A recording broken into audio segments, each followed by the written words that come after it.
हरे कृष्णा कृष्णा कृष्णा हरे हरे, हरे राम राम राम हरे हरे। हरे कृष्णा। आप सभी भक्तों का हार्दिक स्वागत है आज की श्रीमद् भागवतम की इस कक्षा में। स्वागतम सुस्वागतम। और हम चर्चा कर रहे हैं श्रीमद् भागवतम के स्कंद नंबर 5 अध्याय नंबर 20 के ऊपर, जिसका नाम है ब्रह्मांड रचना का विश्लेषण। तो जल्दी से हम रिकैप करते, कल हमने क्या पढ़ा था। हम पढ़ रहे थे ब्रह्मांड की रचना हो रही है, अलग अलग वर्ष हैं, अलग अलग द्वीप हैं, और किस प्रकार से मेरू पर्वत बीच में है, फिर उसके बाद में बाहर एक द्वीप है, उसके बाहर फिर वो एक सागर से घिरा है, फिर उसके बाद फिर वो सागर भी एक द्वीप से घिरा है, फिर वो द्वीप फिर एक किसी सागर से घिरा है। ऐसे टोटल 7 द्वीप हैं और 7 सागर हैं। तो पहला सागर जैसे हमने देखा खारे पानी का था, कोई सागर क्षीर का था, और कोई सागर तेल का था, कोई सूरा का सागर था। तो इसी में के डिटेल्स हम पढ़ रहे हैं। तो आइए इसी की कंटिन्यूएशन में हम आज पढ़ते हैं श्रीमद् भागवतम स्कंद 5 अध्याय 20 श्लोक संख्या 18 से हम प्रारंभ करेंगे। घृत सागर के बाहर क्रौंच द्वीप नाम का एक अन्य द्वीप है, जिसकी चौड़ाई घृत सागर से दुगनी अर्थात 16,000 योजन है। जिस प्रकार कुश द्वीप घृत सागर से घिरा हुआ है, उसी प्रकार क्रौंच द्वीप अपने ही समान चौड़ाई वाले दुग्ध सागर क्षीर सागर से घिरा हुआ है। तो अब जो है अगला सागर जो है वो क्षीर सागर है, यानी दूध का सागर। अब दूध जिसको बहुत पसंद है पीना, उसके लिए तो चांदी हो गई, वो तो बड़े आनंद में उसके अंदर जाना चाहेंगे। क्रौंच द्वीप में क्रौंच नामक एक विशाल पर्वत है, जिसके कारण इस द्वीप का यह नाम पड़ा। तस्मिन यद्यपि कार्तिकेय के शस्त्र प्रहार से क्रौंच पर्वत के ढालों की वनस्पतियां विनष्ट हो गई थी, किंतु चारों ओर से क्षीर सागर द्वारा सदा सिंचित होने एवं वरुण देव के द्वारा संरक्षित होने से यह पर्वत पुनः निर्भीक हो गया है। इस द्वीप के अधिपति महाराज प्रियव्रत के अन्य पुत्र थे, जिनका नाम घृत पृष्ठ था, और जो अत्यंत विद्वान थे। तो प्रियव्रत महाराज जो हैं वो समस्त सृष्टि के एक्चुअली में इस समय सम्राट हैं, ऐसा यहाँ पे हमें वर्णन मिल रहा है। उन्होंने भी अपने देश को 7 भागों में विभाजित करके उनके नाम अपने 7 पुत्रों के नामों के अनुसार रखे, और स्वयं गृहस्थ जीवन से विरक्त होकर परम कल्याणकारी समस्त आत्माओं की आत्मा श्री भगवान के पदार बिंदों में शरण ली। इस प्रकार वे सिद्धि को प्राप्त हुए।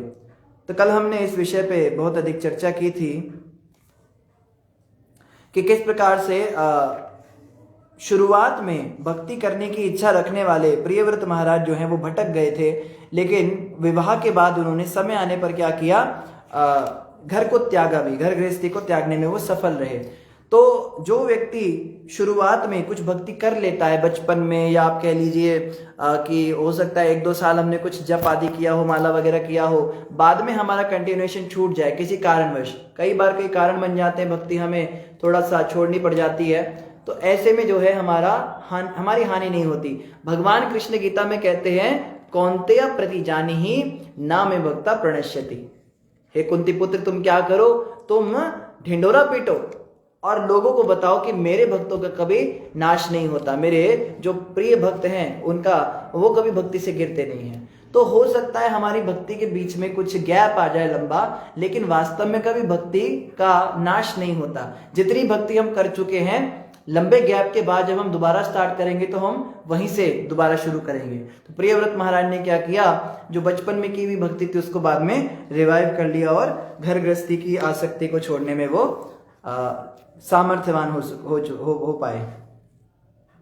आगे क्या कह रहे हैं, महाराज घृत पृष्ठ के पुत्रों के नाम आम, मधुरुहु, मेघपृष्ठ, सुधामा, भ्राजिष्ठ, लोहितार्ण तथा वनस्पति थे। उनके द्वीप में 7 पर्वत थे, जो 7 देशों की सीमाओं को सूचित करने वाले थे, और 7 नदियां भी थी।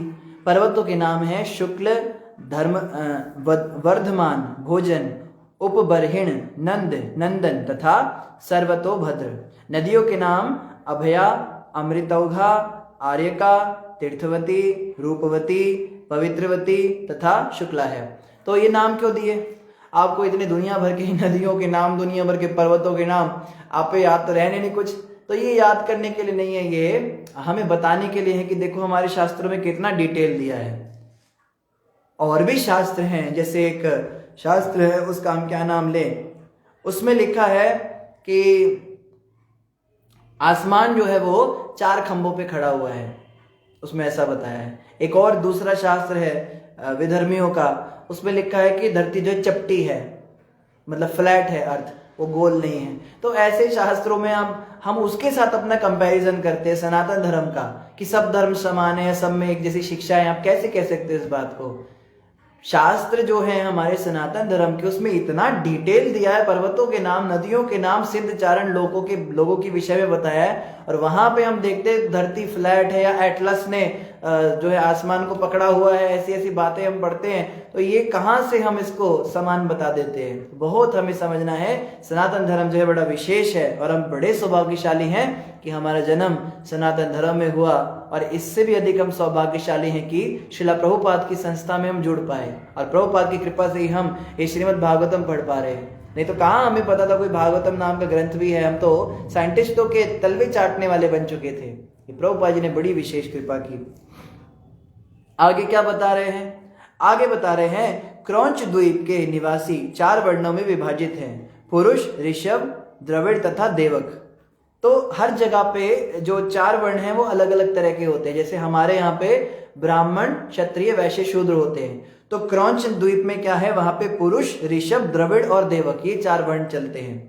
वे जल के स्वामी वरुण, जिनका रूप जल के समान है, के चरणार बिंदु पर इन पवित्र नदियों की जलांजलि अर्पित करके श्री भगवान की पूजा करते हैं। तो वो क्या करते हैं? वो वरुण देव की उपासना करते हैं। हमने कल डिस्कस किया था कि विभिन्न देवताओं की पूजा करने में कोई समस्या नहीं, बशर्ते हम उन्हें भगवान श्री कृष्ण के दास के रूप में स्वीकार करें। तो देखिए ये क्या प्रार्थना करते हैं।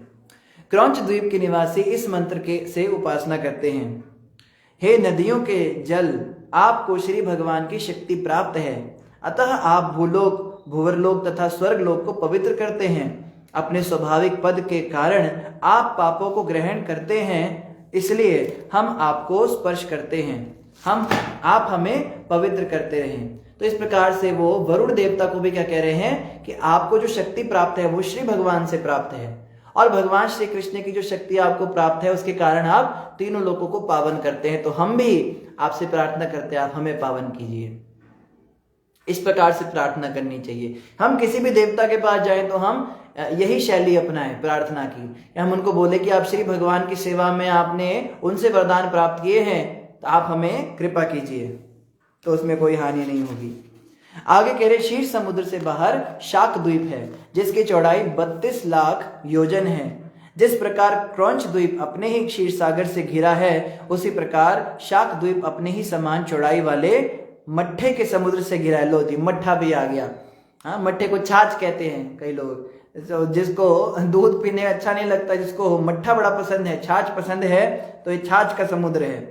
शाक द्वीप में एक विशाल शाक वृक्ष है, जिससे इस द्वीप का यह नाम पड़ा। यह वृक्ष अत्यंत सुगंधित है, इससे सारा द्वीप महकता रहता है। इस द्वीप में हमेशा महकता रहता है, वो खुशबू रहती है।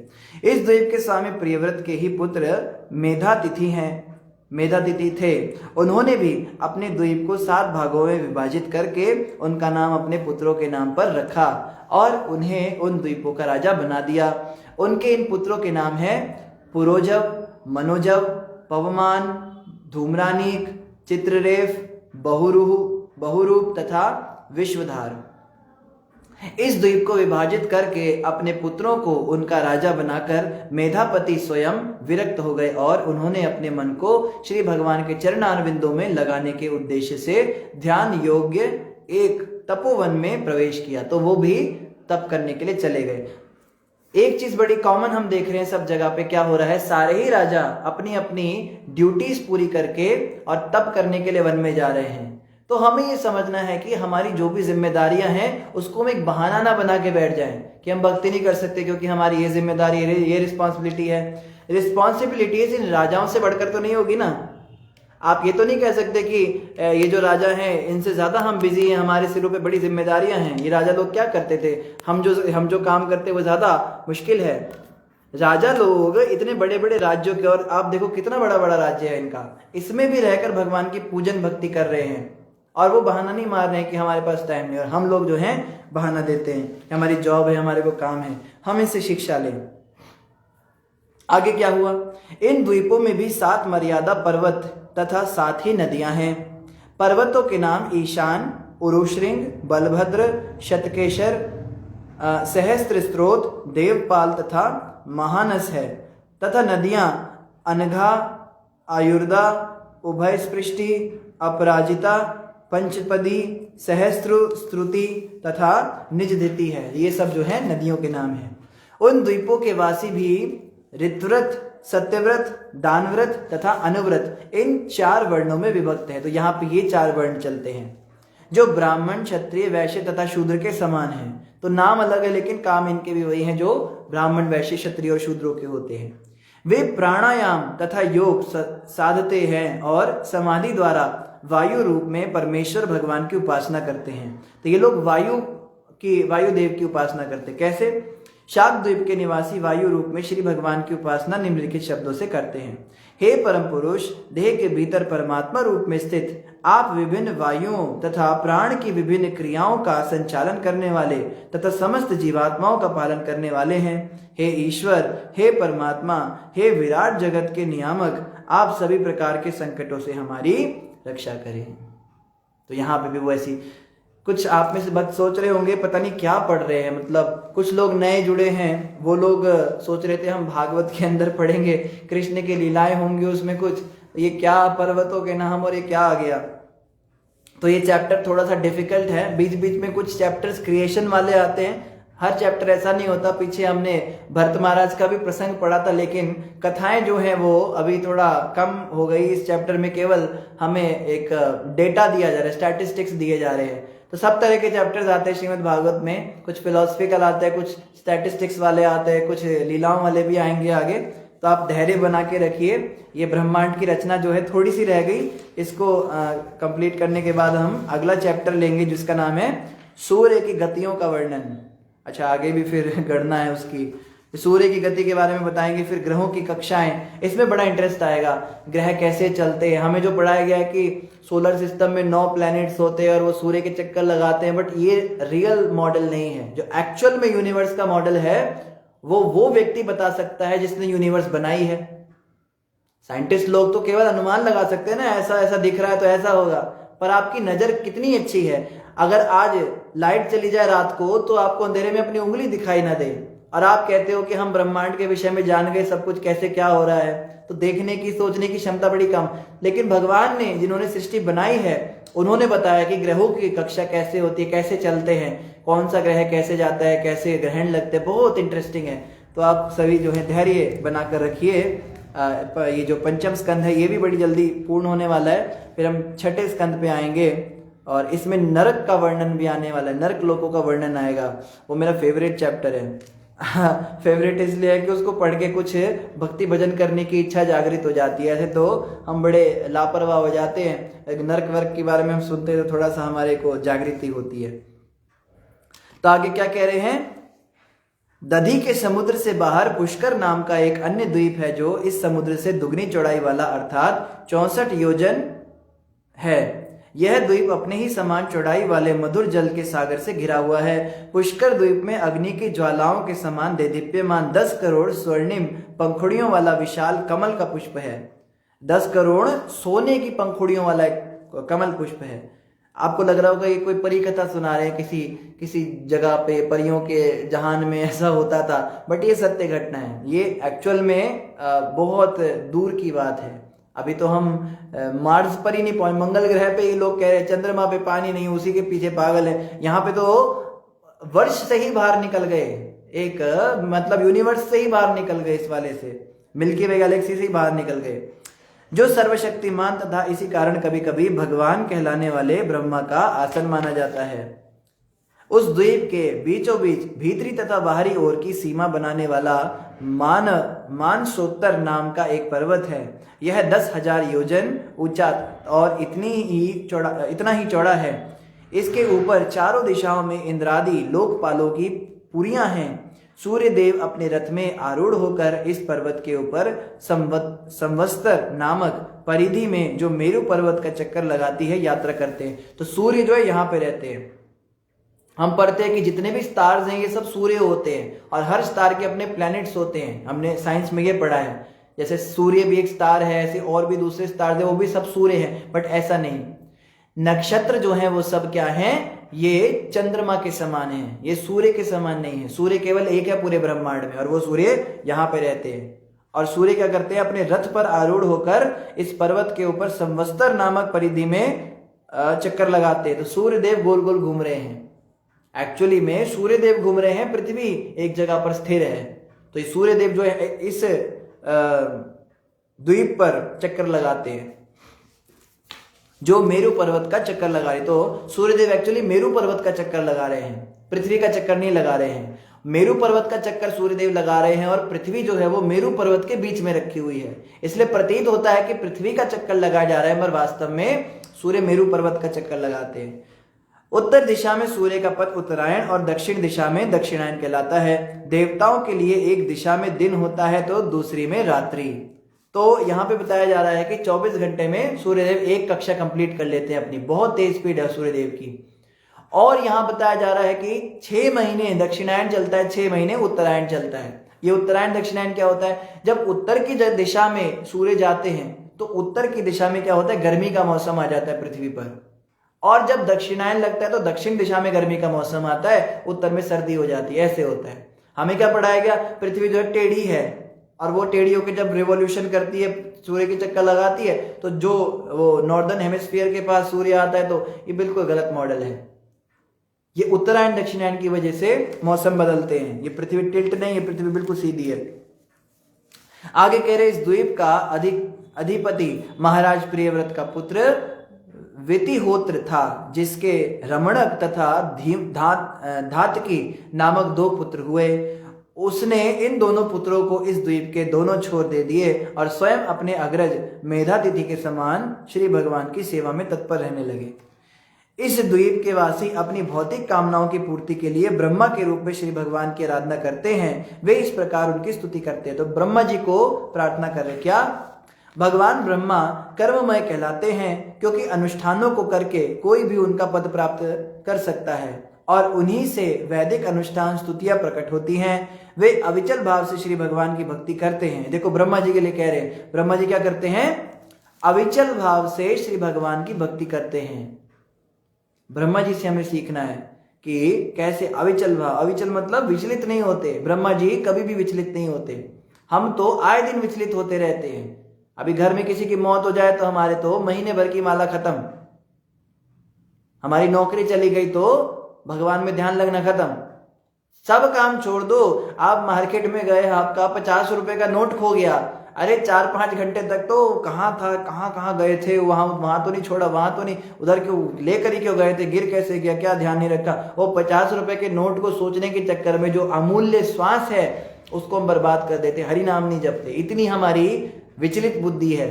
लेकिन ब्रह्मा जी कैसे हैं, बड़े बड़े उनको देव असुर संग्राम देखने पड़े। कभी असुर अटैक कर देते देवताओं पर, कभी देवता असुरों को ऊपर जो है उनको तंग करते हैं, उन पे प्रभुत्व जताते हैं। तो सबके सब ब्रह्मा जी के पास अथॉरिटी आती है। ऑल इन ऑल असुर भी भाई ब्रह्मा जी की तपस्या करते हैं। हिरण्यकश्यप ने भी ब्रह्मा जी की तपस्या की थी। तो इस प्रकार से ब्रह्मा जी को इतने सारे काम होते हुए भी क्या करते हैं, वो अविचल भाव से भक्ति कर पाते हैं। तो उनसे हमें सीखना है। एक बार विचलित हो गए थे ब्रह्मा जी भी, ब्रह्म विमोहन लीला में, वो 10वें स्कंद में और डिटेल में बताई जाएगी। भगवान कृष्ण के गाय, बछड़े और बच्चे, ग्वाल बाल सब चोरी कर लिए थे, मगर वो भगवान की लीला थी। जनरली ऐसा कभी होता नहीं कि ब्रह्मा जी विचलित हो जाएं। और आगे क्या कह रहे हैं, वे अविचल भाव से श्री भगवान की भक्ति करते हैं, अतः एक प्रकार से वे भगवान से अभिन्न हैं। क्या मतलब अभिन्न है, हरि न जन हरि जेवा। जो भगवान के भक्त होते हैं वो भगवान के ही समान हो जाते हैं।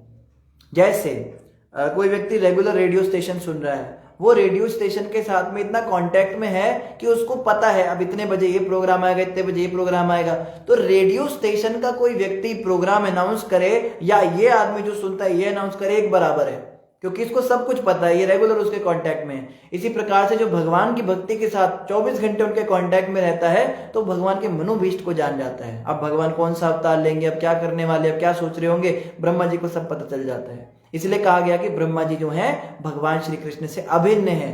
उन्हें भी हम भगवान के रूप में, भगवान के सेवक के रूप में, उनके प्रतिनिधि के रूप में पूज सकते हैं। फिर भी उनकी उपासना एकांतिक भाव से ना करके द्वैत भाव से ही करनी चाहिए।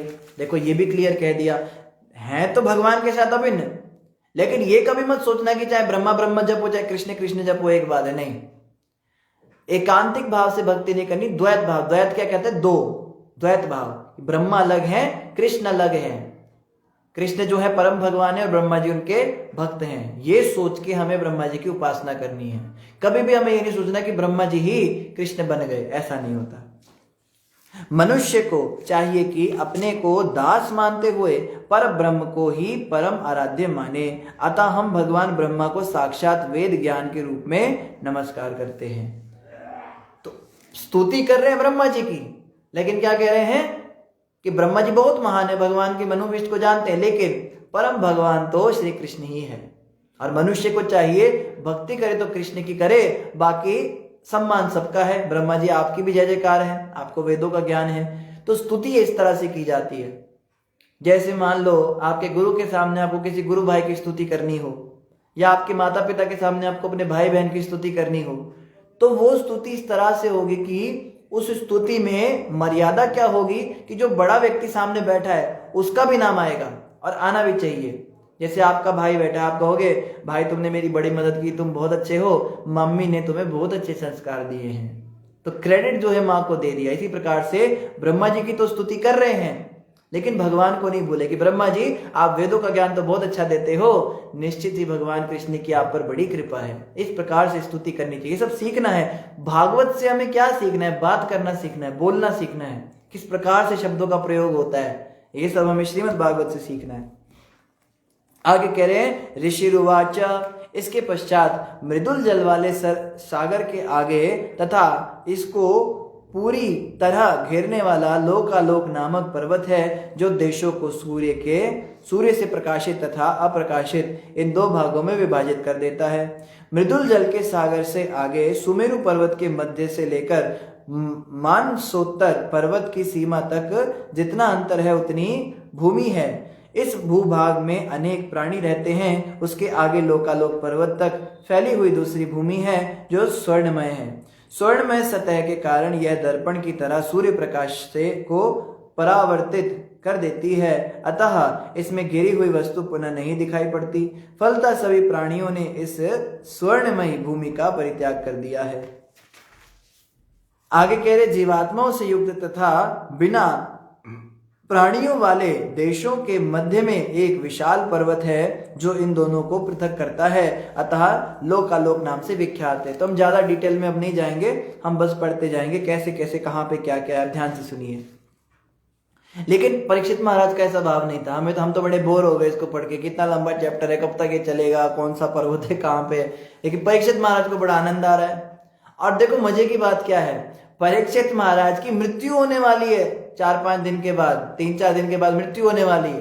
5वां स्कंद चल रहा है ना, 3-4 दिन तो निकल गए, मरने वाले हैं और ये सुन रहे हैं सृष्टि की क्रिएशन कैसे हुई। आप सोचो। अब आप कहोगे कि सृष्टि के विषय में क्यों सुन रहे हो, तो कृष्ण की लीलाएं सुननी चाहिए और उनमें मन लगाना चाहिए, ये फालतू की चीजें क्यों सुन रहे हैं। तो ये फालतू की चीजें नहीं है। भगवान के भक्त जो हैं वो भगवान की सारी लीलाओं को एक स्तर पे देखते हैं। तो कृष्ण की अपनी गोपियों के साथ जो लीला है, अपने भक्तों के साथ जो लीलाएं हैं, वो उनकी अंतरंग लीला है। और कृष्ण इस संसार को कैसे रचना करते, कैसे बनाते हैं, कितनी विविधताएं, कितनी सुंदरता इसमें भर देते हैं, ये भी कृष्ण की लीला है। ये चमत्कार शक्ति है कि कृष्ण के चमत्कार से कितना सुंदर सृष्टि हुआ है। तो ये भी लीला है और वो भी लीला है, लेकिन हमारे मनों में अभी भेद है। हम दोनों में भेद करते हैं, इसमें मजा आता है उसमें मजा नहीं आता। लेकिन जो भक्त होते भगवान के, वो चाहे क्रिएशन की लीला हो, चाहे कृष्ण की अपने भक्तों के साथ लीला हो, वो दोनों को समान रूप से प्रेम करते हैं, उन्हें दोनों अच्छी लगती हैं। उनके शरीर में दोनों ही लीलाएं सुन के रोमांच हो जाता है। इसलिए परीक्षित महाराज तो बड़े आनंद से सुन रहे हैं। क्या बता रहे, श्री कृष्ण की परमेच्छा से लोकालोक नामक पर्वत तीनों लोकों, भूरलोक, भुवरलोक तथा स्वर्गलोक की बाहरी सीमा के रूप में स्थापित किया गया है, जिससे संपूर्ण ब्रह्मांड में सूर्य की किरणों का नियंत्रण किया जा सके। सूर्य से लेकर ध्रुव लोक एवं सारे नक्षत्र इन तीनों लोकों से इन तीनों लोकों में इस पर्वत के द्वारा निर्मित सीमा के अंतर्गत अपनी किरणें बिखेरते हैं। चूंकि यह पर्वत ध्रुव लोक से भी ऊंचा है, अतः यह नक्षत्रों की किरणों को अवरुद्ध कर लेता है, जिससे वे कभी भी इसके बाहर प्रसारित नहीं हो पाती। आगे कह रहे हैं, त्रुटि, भ्रम तथा वंचना से मुक्त विद्वानों ने प्रमाण, लक्षण और स्थिति के अनुसार लोकों का इतना ही विस्तार बतलाया है। उन्होंने विचार विमर्श के बाद यह स्थापना की है कि सुमेरु तथा लोकालोक पर्वत की दूरी ब्रह्मांड के व्यास की चतुर्थांश अर्थात 12,50,000 योजन है। हर चीज का डायामीटर दिया जा रहा है। 12,50,000 योजन जो है ये चतुर्थांश व्यास है, मतलब 1/4 डायामीटर है पूरे ब्रह्मांड का। तो कंप्लीट ब्रह्मांड कितना बड़ा होगा इसका आप 4 टाइम्स कर सकते हो।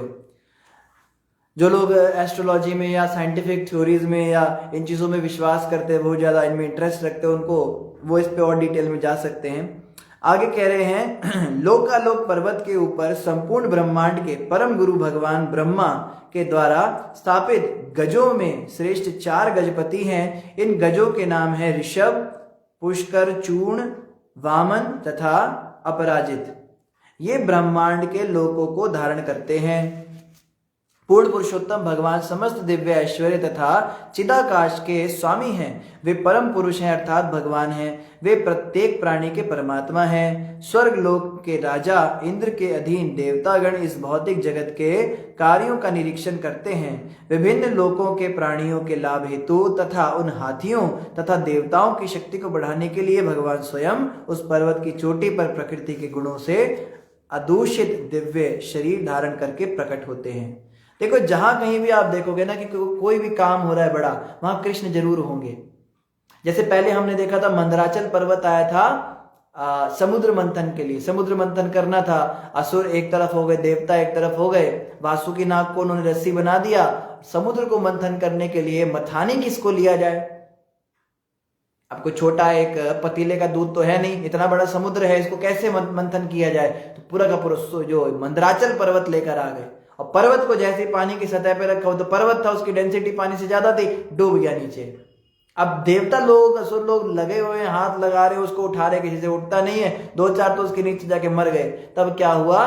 भगवान श्री कृष्ण ने एक अपना कच्छप अवतार लिया, कछुए का रूप लिया, और कछुए का रूप लेकर अपनी पीठ के ऊपर उस मंदराचल पर्वत को धारण किया, और फिर कछुए के रूप में भगवान सतह के ऊपर उठे और ऊपर आके सतह पर लेट गए, उनकी पीठ के ऊपर उसको रखा गया।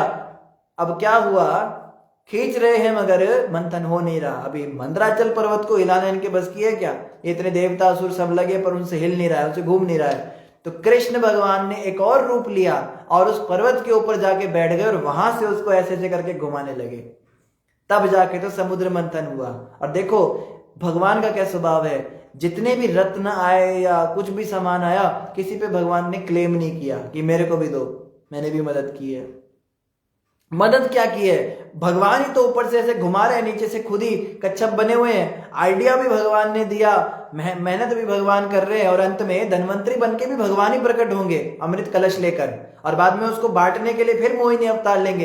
एक लीला को करने के लिए 6-7 अवतार भगवान को लेने पड़ेगा। इतनी सिरदर्दी भगवान को लेनी पड़ती है। और उसके बाद भी देवताओं को क्रेडिट दे रहे कि तुम पियो अमृत, मेरे को नहीं चाहिए। ये भगवान की विशेषता है। भक्तों के जीवन में जब समस्या आती है तो भगवान स्वयं आकर उन समस्याओं का समाधान करते हैं, स्वयं अवतार लेते हैं।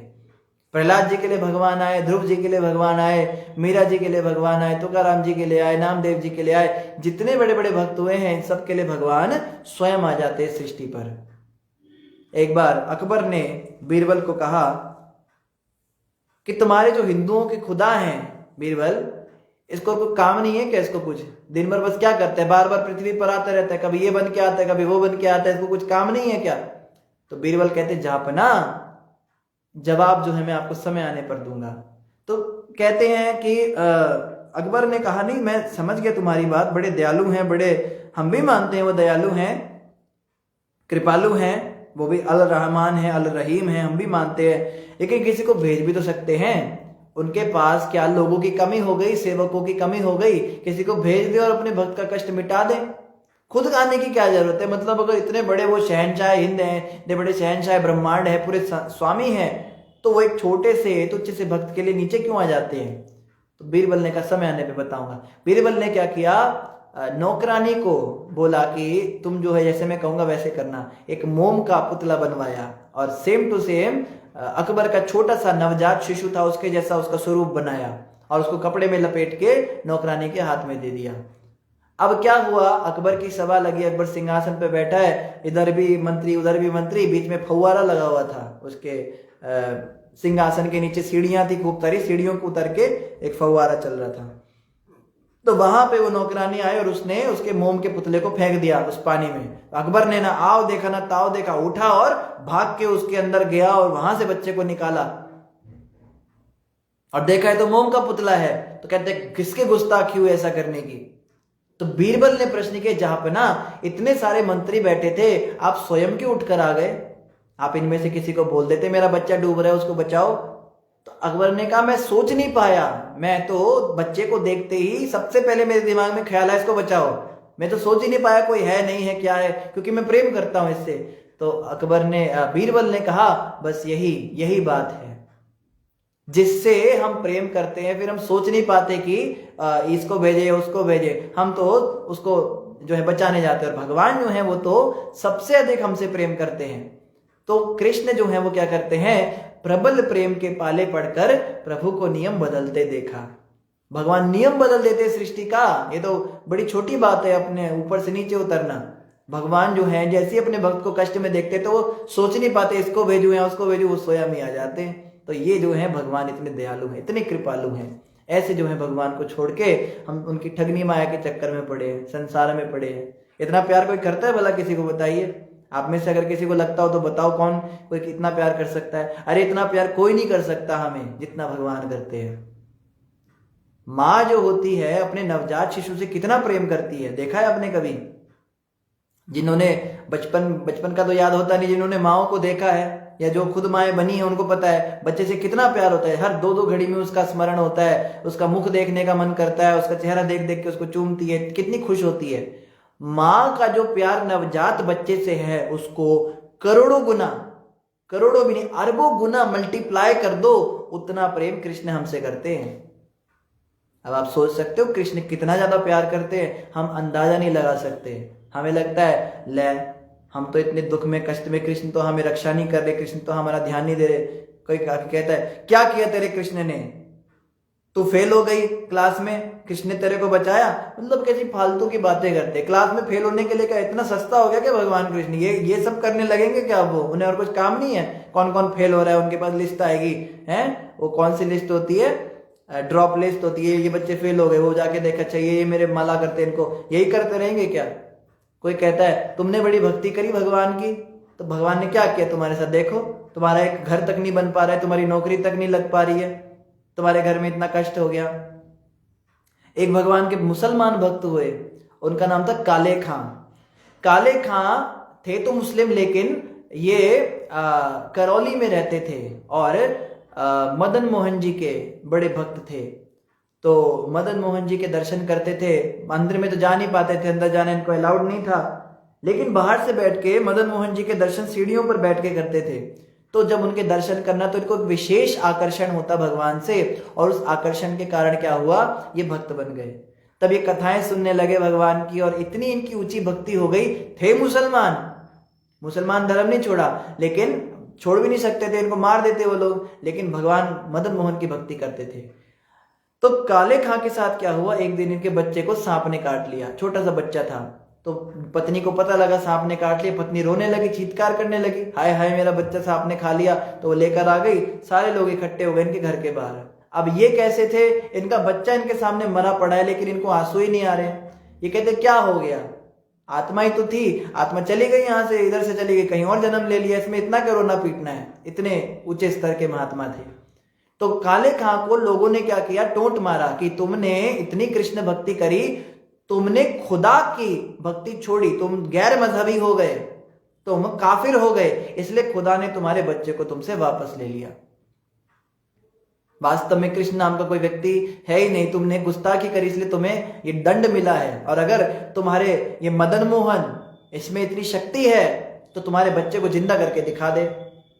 तो इनको बड़ा गुस्सा आया, इन्होंने रो रो कर भगवान के सामने प्रार्थना करी, प्रभु मुझे अपने बच्चे की कोई चिंता नहीं, क्या है घर बार संसार एक दिन तो छूटना है, ये सब आपका ही है, आप जब चाहे ले लो, मुझे उसकी कोई समस्या नहीं। पर इन लोगों की बातें मुझसे सुनी नहीं जा रही हैं, ये आपके ऊपर आरोप लगा रहे हैं, ये आपको बुरा भला कह रहे हैं, आपकी निंदा मैं सुन नहीं पा रहा हूं, मेरे अंदर जो है मैं प्राण नहीं धारण कर पाऊंगा, ये बातें मैं जीवन भर मुझे सुननी पड़ेंगी, इस बच्चे को आपको आज तो जीवित करना पड़ेगा, अगर ये जीवित नहीं हुआ तो फिर मैं प्राण त्याग दूंगा। तो जब मदन मोहन जी ने ऐसा सुना काले खां की बात को, तो आप विश्वास करेंगे वो छोटा सा 5-7 साल का बच्चा बैठकर उठ के खड़ा हो गया, ना तो उसका किसी ने इलाज किया ना उसको। और ये सतयुग की घटना नहीं है, आज से कुछ 400-500 साल पुरानी बात है, 400-500 साल पुरानी बात भी नहीं, 300-400 साल पुरानी बात है, अंदर अंदर ही अभी हुआ है, ये हाल फिलहाल की घटना है। तो ऐसे भगवान दयालु हैं, भक्त की प्रार्थना पर भगवान तो नियम बदल देते सृष्टि का। तो इस प्रकार से ऐसे जो परम भगवान जो हमसे इतना प्यार करते हैं, इनको छोड़ के हम कहां संसार में लोगों से प्यार मांगते फिरते हैं, बहुत हमारी नासमझी है ये। आगे क्या कह रहे हैं, अपने निजी प्रकाश तथा विश्वक्सेन जैसे सहायकों से घिरे रहकर वे अपने पूर्ण ऐश्वर्य, यज्ञ, ज्ञान तथा धर्म एवं अपनी शक्तियों यथा अणिमा, लगिमा तथा महिमा को प्रदर्शित करते हैं। वे सुअलंकृत हैं और अपनी चारों भुजाओं में विविध आयुध धारण किए हुए हैं। तो भगवान कृष्ण का कैसा स्वरूप है, अलंकृत है। अलंकृत मतलब बहुत सारे गहने पहनते, आभूषण पहनते, सुंदर सुंदर, ऐसे नहीं हमारी तरह खाली गले हैं, खाली हाथ हैं, बहुत सुंदर किरीटी कुंडल मुकुटधारी है, मोर मुकुट लगाते, बड़े आकर्षक लगते भगवान। ऐसे भुजाओं में विशेष चीजें धारण करते हैं और नाना प्रकार की अपनी सिद्धियों का भी प्रदर्शन करते हैं। अणिमा, लगिमा, महिमा इनके नाम यहाँ पे दिए जा रहे हैं। पूर्ण पुरुषोत्तम भगवान के विविध रूप तथा यथा नारायण तथा विष्णु विभिन्न आयुधों से अलंकृत हैं। श्री भगवान अपनी योग माया से उत्पन्न समस्त लोकों का पालन करने के लिए इन रूपों को प्रकट करते हैं। हे राजन, लोकालोक पर्वत के बाहर आलोक वर्ष है और जो पर्वत के भीतरी चौड़ाई के विस्तार से बराबर अर्थात 12,50,00,000 योजन तक विस्तीर्ण है। आलोक वर्ष के परे भौतिक जगत से मुक्ति के इच्छुक व्यक्तियों का गंतव्य है। इसको प्रकृति के भौतिक गुण कलुषित नहीं कर पाते, अतः यह पूर्णतया विशुद्ध है। ब्राह्मण के पुत्रों को वापस लाते समय श्री कृष्ण अर्जुन को इसी स्थान से होकर ले गए थे। तो यहाँ पे बताया जा रहा है कि जो ये परिधि है लोकालोक पर्वत की, इसके बाहर फिर मुक्त जीवों का स्थान है, जहाँ पे मुक्ति प्राप्त करके लोग जाते हैं। कहते हैं ना मुक्ति मिल जाएगी तो हमारा नैया पार हो जाएगी। नैया कहाँ से पार होगी, कहाँ चले जाओगे, मुक्ति होके कहाँ जाना है, ये जगह पे मुक्त लोग जाते हैं।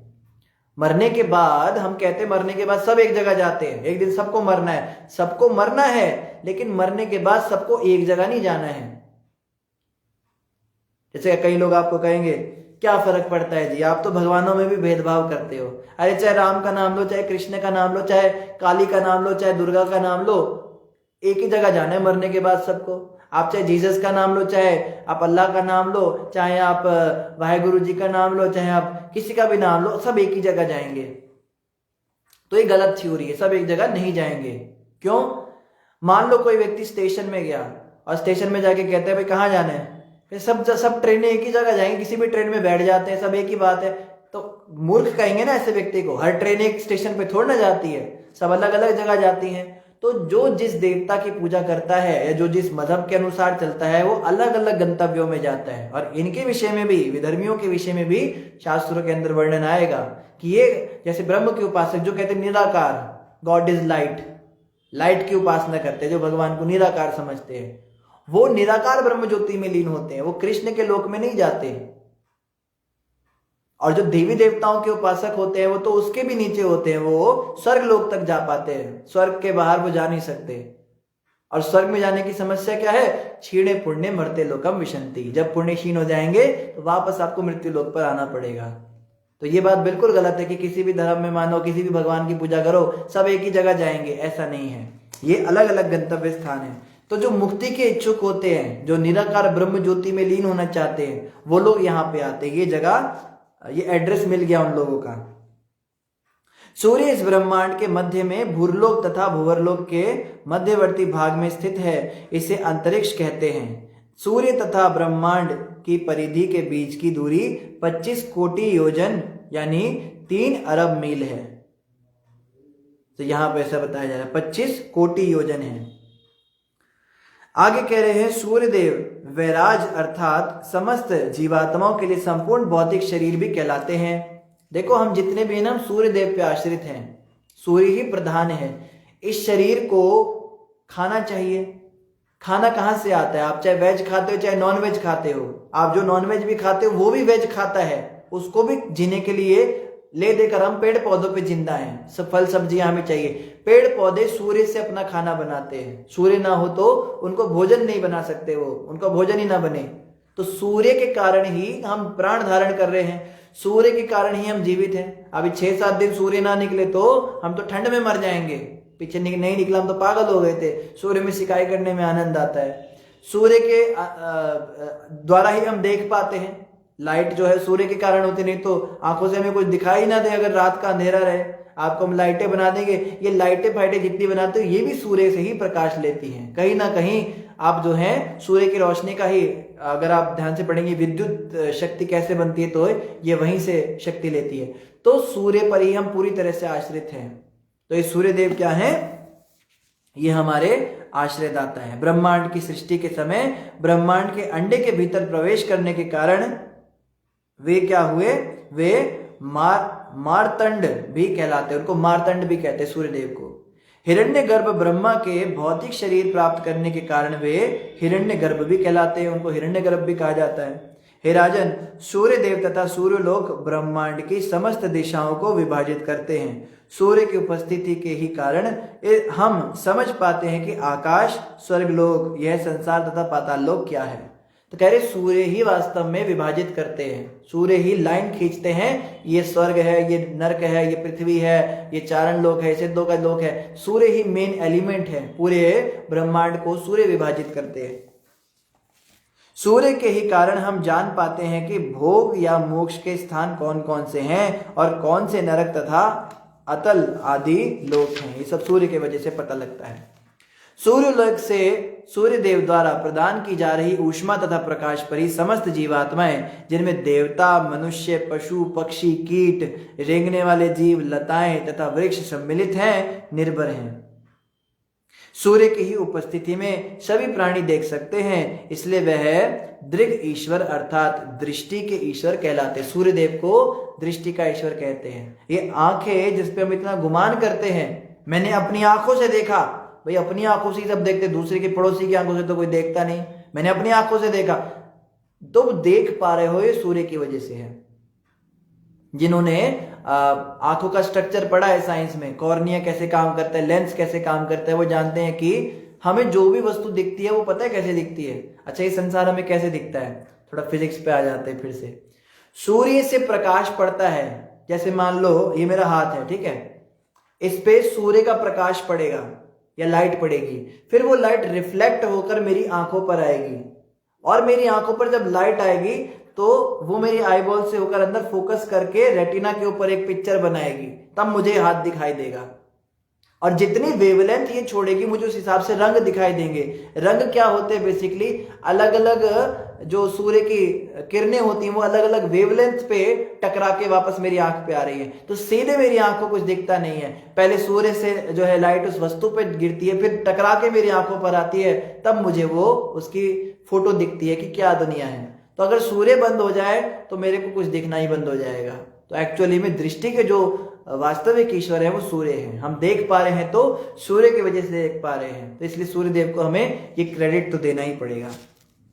और इसी के साथ हमारा 20वां अध्याय भी समाप्त हुआ। अभी हम अध्याय 21 पढ़ेंगे, जिसका नाम है सूर्य की गतियों का वर्णन। अब सूर्य देव के विषय में हमने इतनी चर्चा करी, तो अब सूर्य देव कैसे कैसे गति करते, कहाँ कहाँ जाते, बहुत अच्छा बताएंगे। हाँ, हमने क्या पढ़ा है, हम वो 9th क्लास में वो बनाते थे ना, वो एक तरफ लाइन होती थी, एक तरफ खाली होता था वो पेज, उसमें हम वो बनाते थे, सूर्य बनाते थे, ऐसे ऐसे करके लाइन बनाते थे, फिर वो बनाते थे मरकरी, नेपच्यून और पता नहीं अर्थ, बहुत सारे वीनस, और सबके हम गोले गोले बनाते थे, ये ऐसे घूमता है, ये ऐसे घूमता है। और सूर्य क्या है, स्टेशनरी है, सूर्य देव एक जगह रहते हैं, ये सारे प्लैनेट घूमते हैं, हमने तो ये सुना है। अब एक नई थ्योरी आई है, साइंस की थ्योरी आई है, साइंटिस्ट ही खुद ही अपनी बातों को झूठा साबित कर देते हैं। कहते हैं कि सूर्य वास्तव में स्टेशनरी नहीं, सूर्य एक जगह नहीं, सूर्य भी घूम रहे हैं। अब कहां घूम रहे हैं, कैसे घूम रहे हैं, ये उनको पता नहीं, मगर कह रहे घूम रहे हैं, उनकी कोई तो चाल है, क्योंकि उन्होंने देखा कि सूर्य के आसपास जो नक्षत्र था वो बदल गया। नक्षत्र बदलेगा जब सूर्य चाल चलेंगे, गति करेंगे, तो सूर्य वास्तव में गति करते हैं। सूर्य कहां कहां जाते, कैसे कैसे जाते हैं, ये हम इस चैप्टर में थोड़ा डिटेल में पढ़ेंगे। श्री शुक उवाचा, शुकदेव गोस्वामी ने कहा, हे राजन, मैंने यहां तक आपसे विद्वानों के अनुमानों के आधार पर ब्रह्मांड के व्यास 50 करोड़ योजन या 4 अरब मील तथा इसके सामान्य लक्षणों का वर्णन किया है। तो ये ब्रह्मांड कितना चौड़ा है, कोई आपको पूछे यूनिवर्स कितनी बड़ी है, भागवतम में क्या दिया है, तो भागवतम के अंदर ब्रह्मांड की चौड़ाई कितनी दी है, 4 अरब मील योजन, क्षमा कीजिए 4 अरब मील या 50 करोड़ योजन, ये 50 करोड़ योजन इसकी चौड़ाई है। आज की क्विज भी लगता है बड़ी मुश्किल होने वाली है, जो जो पार्टिसिपेट करते हैं। कल वाली क्विज में तो मैं ही कुछ प्रश्नों का उत्तर दे नहीं पाया, इतनी मुश्किल वो क्विज थी। तो आज भी कोई परिधि वगैरह ना माता पूछ ले हमसे, कीर्ति माता बड़ी टफ क्विज बनाती है। अच्छा है, ये क्विज जो है ये भागवतम क्लास का जो हमारा ग्रुप है व्हाट्सएप का, उसमें अपलोड होती है। आप में से कोई अगर उसमें ऐड नहीं है तो हो जाए, और मैं सभी से प्रार्थना करता हूँ सभी क्विज में पार्ट लिया करो उसको, क्योंकि अगर आप उसको भरोगे तो आपको पता चलेगा ना कि हम कितना अच्छे से सुनते, कितना ध्यानपूर्वक हमने श्रवण किया। हम कथा सुन के सो जाएं और दिन भर सालों साल कथा सुनते रहे, हमें क्या फायदा। दिमाग में कुछ टिकेगा तो क्विज से पता लगेगा ना कि कौन कितना ध्यान से सुनता है। और कोई बेइज्जती वाली बात नहीं है, जो फर्स्ट सेकंड होते हैं उन्हीं का नाम अनाउंस होता है, बाकी स्कोर तो किसी का अनाउंस होता नहीं किसका कितना स्कोर है। लेकिन हमारे पास सबके स्कोर रहते हैं, हमें लगता है भाई कौन कौन ध्यान से सुन रहा है, क्या कर रहा है, तो एक हमारे को पता रहता है भैया कि लोग समझ पा रहे नहीं समझ पा रहे, एक एनालिसिस के लिए। तो एक क्विज बनाने वाली माता भी बड़ी मेहनत करती है, तो उस बेचारे की मेहनत को भी हमें थोड़ा सा तो उसकी भी रिस्पेक्ट करनी चाहिए। तो इस क्लास के तुरंत बाद जो है क्विज रेडी होगी आपके लिए, बड़ी जल्दी माता बना देती है, आधे घंटे के अंदर, तो उसमें भी आप सब पार्टिसिपेट कीजिएगा। आगे कह रहे, जिस प्रकार गेहूं के दाने को भागों में विभाजित कर देने पर निचले भाग के परिमाण आकार का ज्ञान होने पर ऊपरी भाग का पता लगाया जाता है, उसी प्रकार भूगोल वेत्ताओं का कहना है कि इस ब्रह्मांड के ऊपरी भाग की माप को तभी समझा जा सकता है जब निचले भाग की माप ज्ञात हो। भूलोक तथा द्युलोक के बीच का आकाश अंतरिक्ष अथवा बाह्य आकाश कहलाता है। इस भूलोक की चोटी तथा द्युलोक के निचले भाग को जोड़ता है। तो एक द्योलोक है और एक भूलोक है। भूलोक मतलब जिसपे हम रहते हैं, इसको भूलोक कहते हैं। तो भूलोक और इसके ऊपर जो द्योलोक है, इन दोनों के जो बीच की जगह है उसको अंतरिक्ष कहते हैं। तो वहां की बात हो रही है, वहां पे क्या होता है, उस अंतरिक्ष के मध्य में ताप उत्पन्न करने वाले समस्त ग्रहों का राजा परम तेजवान सूर्य है। तो जितने सितारे हैं, जो स्टार्स दिखते हैं हमको, ये सब ताप देने वाले ग्रह हैं। ये सब स्टार्स नहीं, हमें सिखाया जाता है एवरी स्टार इज अ सन, हर जो सितारा है वो सूर्य है, लेकिन वो सूर्य नहीं है, वो ताप देने वाला एक ग्रह है, वो एक प्लेनेट है। प्लेनेट में और स्टार में अंतर होता है। प्लेनेट क्या होता है, छोटा होता है, स्टार बड़ा होता है। तो एक सूर्य है जो उनका राजा है सभी नक्षत्रों का। इसलिए कृष्ण भगवान गीता में क्या कहते हैं, नक्षत्रों में मैं सूर्य हूं, सूर्य चंद्रमा मेरी आंखें हैं, भगवान कृष्ण कहते हैं गीता में। तो सूर्य और चंद्रमा ये राजा हैं इन नक्षत्रों का।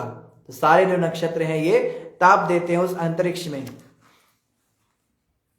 और क्या कह रहे हैं, यह समस्त जीवात्माओं को प्रकाश प्रदान करता है जिससे वे देख पाते हैं। श्री भगवान की आज्ञा अनुसार वह उत्तरायण दक्षिणायन होकर या विषुवत रेखा को पार करते हुए मंद, शीघ्र और मध्यम गतियों से घूमता हुआ समय अनुसार मकरादि राशियों में ऊंचे नीचे और समान स्थानों में जाकर दिन तथा रात को बड़ा छोटा या समान बनाता है। आप देखो सूर्य की गति बदलती है, कभी सूर्य तेज चलते हैं, कभी सूर्य धीरे चलते हैं। साइंस में नहीं पढ़ाई जाती है बात। साइंस में रात को 12 बजे दिन होता है, रात को 12 बजे दिन का है भैया, अंधेरा है अभी तो। मतलब कुछ भी, रात के 12 बजे जब वो एएम करते हैं, पीएम का एएम तो रात को 12 बजे होता है ना, 12 एएम का मतलब दिन होता है, पीएम का मतलब रात होता है। तो 12 बजे तो कुछ हुआ ही नहीं, मतलब पहले भी रात थी, अभी भी अंधेरा है, कुछ हुआ ही नहीं। सूर्य उदय होने के बाद मुहूर्त बदलता है। हमारे शास्त्रों में बताया गया है सूर्योदय के बाद में मुहूर्त बदला जाता है, ब्रह्म मुहूर्त शुरू होता है और सूर्योदय सूर्यास्त के बाद में फिर मुहूर्त बदलता है। 8 प्रहर होते हैं। ये प्रहर कैसे चलते हैं कि सूर्य की गति के अनुसार चलते हैं। और जो महीने होते हैं, हमारे दिन होती है, तिथि होती है, वो चंद्रमा के अनुसार चलती है। चंद्रमा जितना बड़ा है वही तिथि होगी एग्जैक्ट। लेकिन जो वेस्टर्न कैलेंडर है या वेस्टर्न टाइम का तरीका है देखने का, वो कुछ भी अपने आप से मान लिया, इतने इतने समय पे ये 4 बज गए, 5 बज गए मान लो। अब कोई जंगलों में घूम रहा है, उसको कैसे पता लगेगा कितना बजा है? उसका तो घड़ी भी चल नहीं रही है, सूर्य को देखे पता नहीं लगा सकते 2 बजे या 4, लेकिन प्रहर का पता लग जाता था। हम सोचते थे कई बार कि जब घड़ियों का आविष्कार नहीं हुआ था भारत में, मुझे लगता है विदेशी लोग ही घड़ी लाए, मुसलमान के शासन में तो नहीं थी, ये अंग्रेजों के शासन में भारत में आई है, 100-200 साल पुरानी होगी। उसके पहले लोग टाइम कैसे देखते थे, कैसे डिसाइड करते थे हमें कितने बजे मीटिंग करनी है, और इतना एग्जैक्ट कैलकुलेशन होता था कि इतने बजे सूर्य ग्रहण लगेगा, चंद्र ग्रहण लगेगा, तो बजे कैसे बता दे कितने बजे लगता था। ये सारी की सारी बातें हमारी किताबों से छुपाई गई, हमारे स्कूलों की किताबों में ये सब डाला ही नहीं गया कि हम कैसे ये सब चीजों का पता करते थे। पर चलता तो होगा, अगर लाखों करोड़ों सालों से सनातन धर्म चल रहा है। और आप देखो जितने भी ये सूर्य ग्रहण है, चंद्र ग्रहण है, एग्जैक्ट टाइम बताते हैं इसका शास्त्रों की गणना से। ये टेलीस्कोप लेके तो आपने देखा नहीं, कोई ऋषि मुनि टेलीस्कोप लेके देख रहा है, अच्छा भाई ऐसे आ रहा है, वहां पे लगता है कुछ आने वाला है। वो केवल कैलकुलेशन कर करके बता देते हैं कि सूर्य की गति ऐसी है, चंद्रमा की ऐसी है, तो उसके हिसाब से वो कैलकुलेट करके बता दे इतने बजे ग्रहण लगेगा। और सूतक कितने बजे लग जाएगा, सूतक जो है 12 घंटे पहले लग जाता है, 6 घंटे पहले लग जाता है, उस काल में ऐसे करना है वैसे करना है, कैसे पता लग जाता है। कई बार जो नासा के साइंटिस्ट हैं वो भी सही कैलकुलेशन नहीं दे पाते कि एग्जैक्ट एक्लिप्स इतने बजे होगा। लेकिन हमारे जो 10 रुपए का ये पत्रा आता है, 100 रुपए का, उसमें सारे ग्रहण वगैरह की तिथि 4-4 साल बाद भी कौन कौन से ग्रहण लगेंगे उसकी भी प्रिडिक्शन पहले ही कर दी जाती है कैलकुलेशन करके, 4 साल के बाद इतने बजे इस दिन में ये ग्रहण लगने वाला है। लेकिन वही जो विदेशी हैं वो हजारों लाखों रुपए के बड़े बड़े लेंस और टेलीस्कोप लगा के देखते रहते हैं, उनको पता नहीं चल पाता। तो कैसे होता है ये सब? क्योंकि सूर्य की गति बदलती है, कभी वो तेज चलता है, कभी धीरे चलता है। ये बात साइंटिस्ट लोगों को पता नहीं है, ये बात शास्त्रों में बताया। कब कितना तेज चलता है, कितना धीरे चलता है, ये सब ज्योतिष शास्त्र के अंदर डिटेल में बताया जाता है। तो कह रहे हैं उसके हिसाब से दिन और रात छोटे और बड़े होते हैं। सर्दियों में क्या होता है, दिन छोटे हो जाते हैं, रात बड़ी हो जाती है।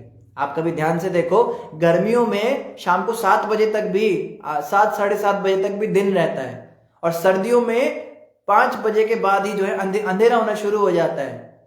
अब आप कहो कि सूर्य जल्दी कैसे चला गया, इस बात का क्या जवाब है वैज्ञानिकों के पास? कोई जवाब नहीं है। वो कहेंगे कि वो पृथ्वी घूम गई, टेढ़ी हो गई, इसलिए वो दिखाई नहीं दे रहा। ये सूर्य की गति तेज और कम हो रही है। सर्दियों के मौसम में क्या होता है, दिन जो है छोटे हो जाते, रात लंबी हो जाती है, और गर्मियों में रात छोटी हो जाती है, दिन लंबे हो जाते हैं। तो ये इसका भी पूरा डिटेल में अभी एक्सप्लेनेशन दिया जाएगा। और जो हम ये किताब पढ़ रहे हैं ना, ये श्रीमद् भागवत है, ये ज्योतिष विज्ञान नहीं है। हम भागवत पढ़ रहे हैं। भागवत का मतलब है हर टॉपिक को थोड़ा थोड़ा लिया है, तो थोड़े में ही हमें इतना कुछ पता लग गया सूर्य के बारे में। आप सोचो अगर आप ज्योतिष विज्ञान पढ़ लोगे तो क्या क्या पता लग जाएगा।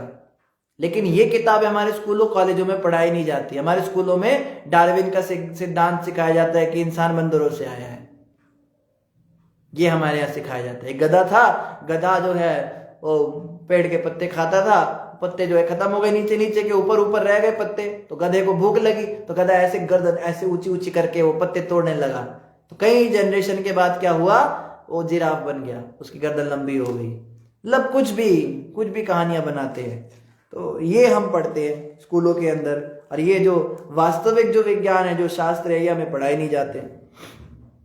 आगे क्या कह रहे हैं, जब सूर्य मेष तथा तुला राशि पर आता है तो दिन तथा रात की अवधि समान हो जाती है, और जब यह ऋषभ, वृषभ इत्यादि पांचों राशियों पर से गुजरता है तो दिन कर्क तक बढ़ता जाता है, और तब प्रति मास आधा घंटा घटता रहता है, जब तक दिन तथा रात्रि पुनः तुला में समान नहीं हो जाते। इतना डिटेल में बता रहे हैं, देखो। और ये डिटेल है शॉर्ट में बताना। परीक्षित महाराज को सुखदेव गोस्वामी ने कहा मैं आपको शॉर्ट में बताऊंगा, और ये शॉर्ट में इतना डिटेल में बता रहे हैं, तो सोचिए डिटेल में बताने लगे तो क्या क्या बता देंगे। तो राशियां होती है, राशि क्या होती है बेसिकली, हम जैसे कहते हैं ना कि सूर्य आपकी पत्री में, सूर्य इस राशि में है, गुरु के साथ बैठा है, शनि इस राशि में है। राशियां क्या होती है, 12 राशियां होती हैं। राशि कहते हैं जैसे एक सूर्य है, ठीक है, और पूरा ब्रह्मांड है, इसमें पूरे अंतरिक्ष, सॉरी ब्रह्मांड नहीं, पूरा अंतरिक्ष, जो हम अभी अंतरिक्ष की बात कर रहे हैं, भूलोक और द्योलोक के बीच की जगह। तो यहाँ पे क्या होता है, अलग अलग जगह पे अलग अलग राशियां होती हैं, तो आप कह सकते हो अलग अलग स्थानों के नाम है। तो तारे जो हैं वो इस तरह से लगे हुए हैं कि उसको अगर लाइन खींचो तो एक केकड़ा बन जाएगा। आपने फोटो खींची तारों की, जैसे बचपन में हम डॉट्स फिल करते थे ना, डॉट डॉट डॉट बने होते थे, उसमें लाइन बना बना के बिल्ली बनाते थे हम, बिल्ली में फिर रंग भरते थे, कभी डॉट होते थे, 1 2 3 4 भी लिखा होता था डॉट पे, कि 1 के बाद 2 को मिलाना है, 2 के बाद 4 मिलाना है, ऐसे मिला मिला के कप बनाते थे, उसमें कलर भरते थे। तो ऐसे ही इन तारों के अंदर अगर हम इमेजिनरी लाइनें खींच के बनाए तो तुला बन जाएगा, तुला मतलब तराजू बन जाएगा, या फिर कर्क राशि जो होती है उसमें केकड़ा बन जाएगा, वृश्चिक राशि में एक बिच्छू बन जाएगा। तो इसको राशियां कहते हैं। ये इमेजिनरी लाइंस बनाकर वो आकृति बन जाती है उसमें। तो उस जगह पे मान लो वृश्चिक जैसे जो इमेजिनरी लाइन वाले जो तारों का समूह है, वहां पे जब सूर्य होता है, उस स्थान पे होता है, तो उसको कहते हैं सूर्य ने वृश्चिक राशि में प्रवेश किया है। बात समझ में लग रही है? थोड़ा सा हार्ड टॉपिक है, हो सकता है कईयों को समझ ना आ रहा हो, आप दोबारा वीडियो को सुनोगे तो समझ में आएगा। तो अलग अलग 12 राशियों में सूर्य एक साल में प्रवेश करते हैं, एक साल में 12 राशि क्रॉस करते हैं। तो जिस राशि में, जैसे यहाँ पे क्या बताया गया, जब सूर्य तुला राशि पर आते हैं तो दिन और रात की अवधि समान हो जाती है। तुला राशि वाली जो जगह है सूर्य की, वहां पे वो इस प्रकार से गति करते हैं कि दिन और रात की अवधि सेम रहती है। लेकिन क्या होता है, जब वो वृषभ इत्यादि 5 राशियों से गुजरते हैं तो कर्क राशि तक वह क्या होता है, दिन बढ़ता जाता है, दिन की अवधि बढ़ती चली जाती है, आधा आधा घंटा, फिर बाद में फिर दिन की अवधि आधा आधा घंटा कम होने लगती है। जब तुला राशि पर आते फिर समान हो जाता है, यानी कि ऐसे ऐसे स्पीड तेज, फिर धीरे हो गई, फिर तेज हो गई, फिर धीरे हो गई। कुछ जगहों पे तेज है, कुछ जगहों पे कम है।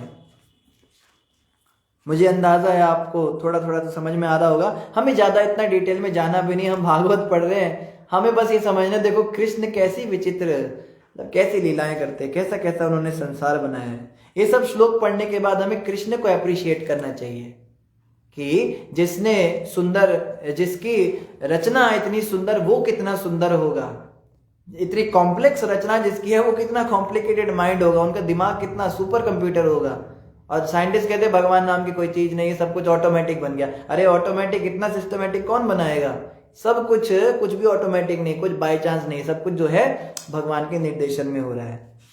आगे कह रहे, जब सूर्य वृश्चिक इत्यादि 5 राशियों से होकर गुजरता है तो दिन घटता है, जब तक यह मकर राशि पर नहीं आ जाता, और फिर क्रमशः मास प्रति मास बढ़ता जाता है, जब तक दिन और रात समान मेष राशि पर नहीं हो जाते। तो आज हम समय लगभग पूरा हो गया, यहीं तक पढ़ेंगे। आगे हम कल कंटिन्यू करेंगे इसके आगे फिर क्या होता है सूर्य के विषय में और क्या क्या आगे बताया गया। और उसके बाद में जो है अगला अध्याय होगा ग्रहों की कक्षाएं। फिर हम पढ़ेंगे कि जो 9 प्लैनेट्स हम सुनते हैं कि अर्थ, वीनस, नेपच्यून ऐसे सूर्य की तरफ घूमते हैं, और अलग अलग सितारों के अलग अलग अपने अपने प्लैनेट्स हैं, और हर प्लैनेट के सैटेलाइट्स होते हैं, पृथ्वी के चारों तरफ चंद्रमा घूमता है। बिल्कुल झूठी कथा है। एक्चुअल जो ग्रहों की कक्षा है वो यहाँ बताई जाएगी भागवत में, कि ग्रह कैसे चाल करते हैं। बहुत ही इंटरेस्टिंग है, तो आप सभी जुड़े रहिए। तो जल्दी से हम आप सभी के कमेंट पढ़ देते हैं। नरेंद्र भंडराल जी ने हरे कृष्ण महामंत्र लिखा है, आपका धन्यवाद। ज्योति जुल्का जी ने हरे कृष्णा लिखा है, कृष्णा इनवाइस ने हरे कृष्णा प्रभु जी लिखा है, नवीन जुल्का जी ने भी हरी हरी लिखा है, करुणा माता जी ने प्रणाम लिखा है, स्वीटी भट्ट जी ने हरे कृष्णा लिखा है, श्वेता शर्मा जी ने हरे कृष्णा लिखा है, ऋषु गुप्ता जी ने हरे कृष्णा दंडवत लिखा है, अरुण सिंगला जी ने हरे कृष्णा लिखा है, ऋषु गुप्ता जी ने महामंत्र लिखा है, रितिका वशिष्ठ जी ने हरे कृष्णा लिखा है, गोपीकांत नाग जी ने हरे कृष्णा लिखा है, अशोक सपोलिया जी ने हरे कृष्णा लिखा है, मंजू कपूर जी ने भी हरे कृष्णा लिखा है। श्वेता शर्मा जी ने प्रश्न किया प्रोजेक्ट टोटल कितने द्वीप हैं? टोटल वैसे 7 द्वीप बताए हैं, जो वर्ष होते हैं उसके मेरू पर्वत के 4 जो बाहर है वो 7 द्वीप हैं, पर ये द्वीप मेरू पर्वत के बाहर है, ये पृथ्वी वाले द्वीप नहीं है। यहाँ पे जो एशिया एंटार्क्टिका उनकी बात नहीं हो रही है, ये तो बहुत आगे दूसरे ही द्वीपों की बात हो रही है। राधा तेजपाल जी ने भी हरे कृष्णा लिखा है, कमल किशोर अरोड़ा जी ने हरे कृष्णा लिखा है, भाभी पुरी जी ने हरे कृष्णा लिखा है, गौतम बिष्ट जी ने हरे कृष्णा लिखा है। कमल किशोर जी ने अपना नंबर दिया और कहा है प्लीज मुझे ऐड कर देना। ठीक है कमल किशोर जी, आपको हम ऐड कर देंगे। इन्हीं शब्दों के साथ आप सभी का धन्यवाद। ग्रंथराज श्रीमद् भागवतम महापुराण की जय, जगत गुरु श्रील प्रभुपाद की जय, गौर भक्त वृंद की जय। तो अभी हम महामंत्र का जाप करेंगे, उसके बाद हम अपनी वीडियो को एंड करेंगे। इस वीडियो के बाद में हम ग्रुप की सेटिंग्स को चेंज करेंगे। अगर किसी का कोई प्रश्न हो, कोई जिज्ञासा हो आपकी भागवतम से रिलेटेड हो तो बहुत अच्छा, नहीं तो और भी कोई प्रश्न हो तो आप ग्रुप पे अपना प्रश्न कर सकते हैं, समय के हिसाब से आपको उसका उत्तर मिल जाएगा। और क्विज में आप सभी प्लीज पार्टिसिपेट करें, उसको एक हेल्दी क्विज हम बनाना चाहते हैं। हरे कृष्णा कृष्णा कृष्णा हरे हरे, हरे राम राम राम हरे हरे, हरे कृष्णा कृष्णा कृष्णा हरे हरे, हरे राम राम राम हरे हरे, हरे कृष्णा कृष्णा कृष्णा हरे हरे, हरे राम राम राम हरे हरे।